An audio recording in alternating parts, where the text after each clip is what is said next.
Hi guys, ako nga pala si JM at ngayon ay maglalaro nga pala tayo ng Minecraft Survival Let's Play.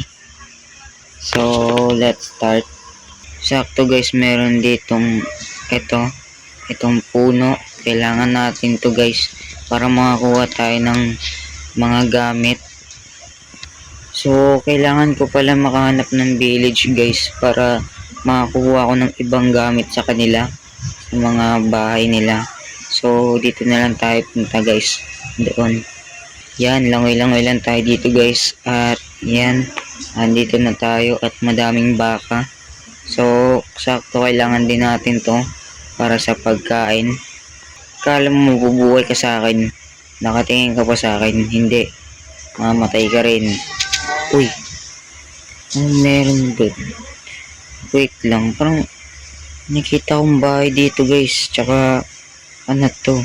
Di ko alam kung anong tawag dito. Pero dun guys, parang may village dun. Buksan na natin yung laman na to guys. Ano kaya laman na ito?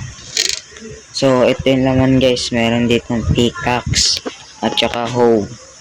Yan. Kunin na rin natin yung mga iba. Yan. So, baka sa susunod kailangan din natin to. Diba? Sisirain na natin yung mga bahay nila guys. Hindi, joke lang. Nakakaawa naman sila. So, punta tayo dito guys. Kasi madaming gamit dito guys eh. Eto. Uy, may diamond.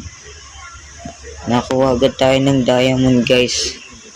Ano pa lang natin to? Episode 1. Napakuha agad tayo ng diamonds. Yan. Nakuha na natin lahat ng gamit. So, gawa naman. Meron pa dito isang bahay. Puntahan rin natin to guys para ano na tayo, madami na tayong pera. At ito yung laman niya. May iron. 4 na iron lang to guys. Pwede na rin yan. Tsaka may apple. Para hindi na tayo magutom. So sirain pala natin tong kahoy na to guys. Kasi kulang to. 4 lang yung oak log natin. Sorry Mr. Villager. Isirain ko muna ang iyong farm para makakuha ko ng oak log. So ito na pala guys. Nakakuha na ako ng 30 na oak log. So pwede na to para makagawa tayo ng mga equipment. So craft na natin to. Let's go. Kukuha pala muna ako ng bato guys. Kasi pangit naman kapag gumawa tayo ng mga kahoy na equipment. So ito muna ang gamitin natin. Okay guys, nasira na yung pickaxe natin. At nandun yung crafting table ko sa taas. Aakyat pa tayo dyan. Pero wait, may mabul sa akin. Pasok muna tayo dito.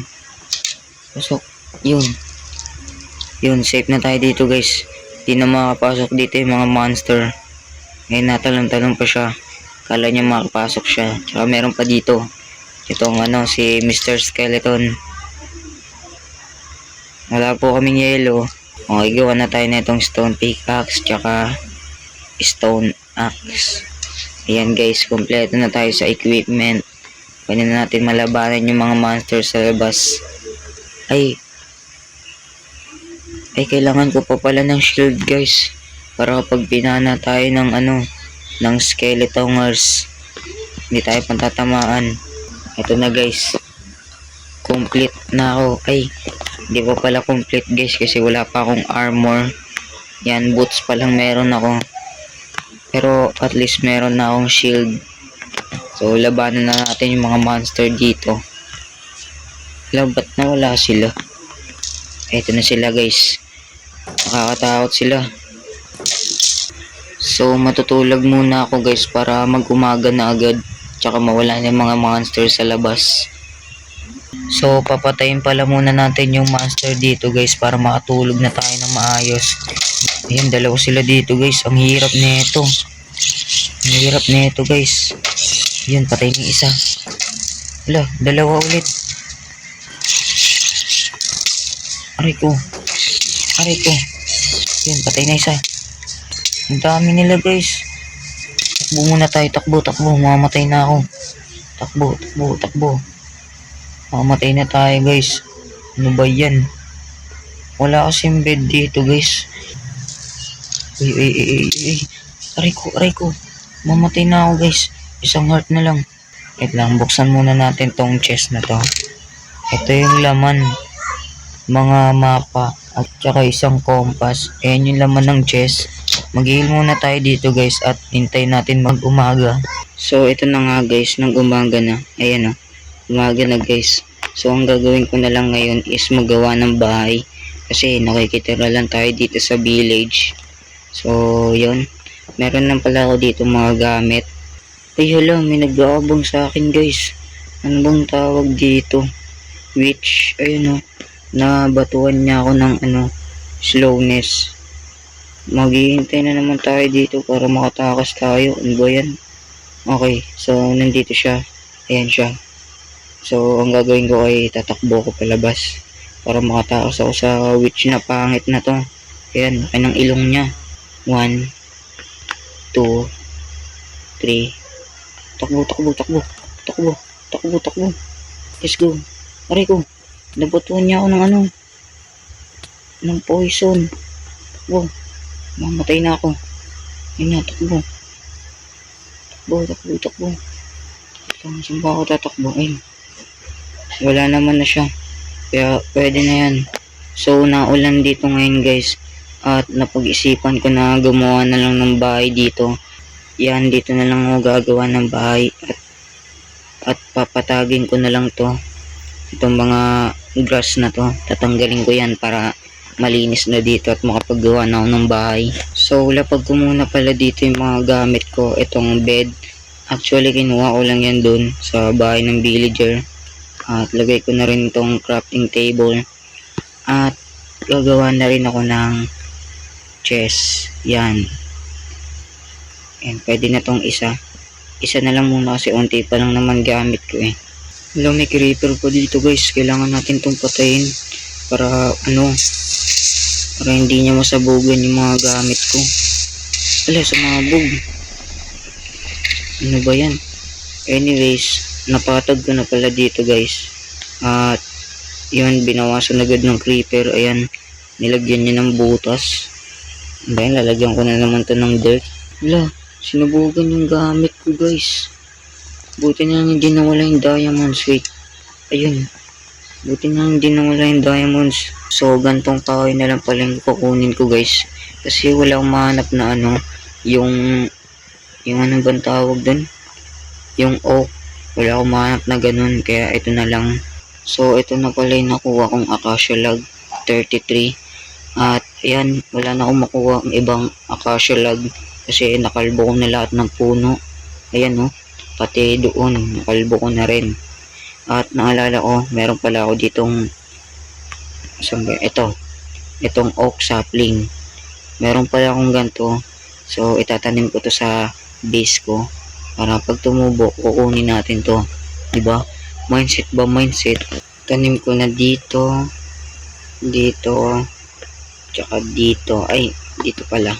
Kasi hindi tutubo ng maayos yan eh. Tips ko lang pala sa inyo guys, kapag magtatanim kayo ng oak sapling, kailangan magkakahiwalay para mag-ayos yung tubo niya. Yan. So lalagay natin ulit yung yung mga gamit natin dito. Kasi sinabugan ng creeper, nakakainis yung creeper na yon. Yan.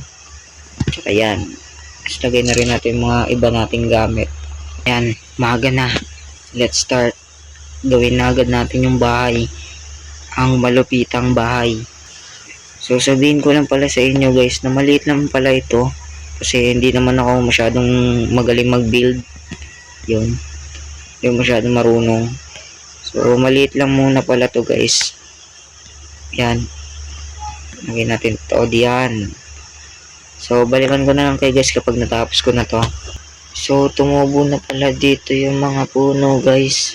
But anyways, ito na nga pala ang result ng aking bahay. Yan.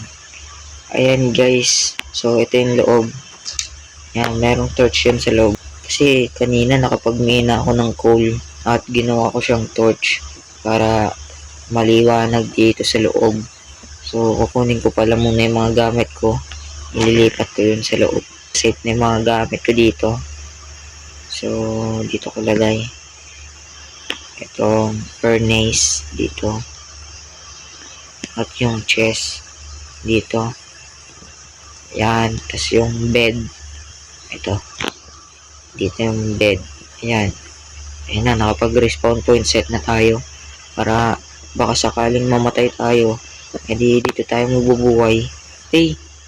Hindi siya. Kailangan natin yung malaking chest. Pero, hinatira pa naman tayong oak planks. So, gawa tayo isa. At, yan. Okay na, kasya na ulit guys. So, papakita ko nga pala sa inyo yung bahay na to. Ayan yung design niya guys. Sa labas may torch na rin yan. Itong part yung may problema guys kasi hindi ko nalagyan ng dito, ng oak log. Ayan, para may design siya. Kasi dito sa kabila meron. Ayan, parang ganyan. Ayan, hindi ko nalagyan kasi nakulangan. So, yan lang guys. Maraming salamat sa panonood. At least, nakagawa na agad tayo ng bahay. Episode 1 pa lang. So, yan. Huwag na kalimutan mag-subscribe. Bye-bye.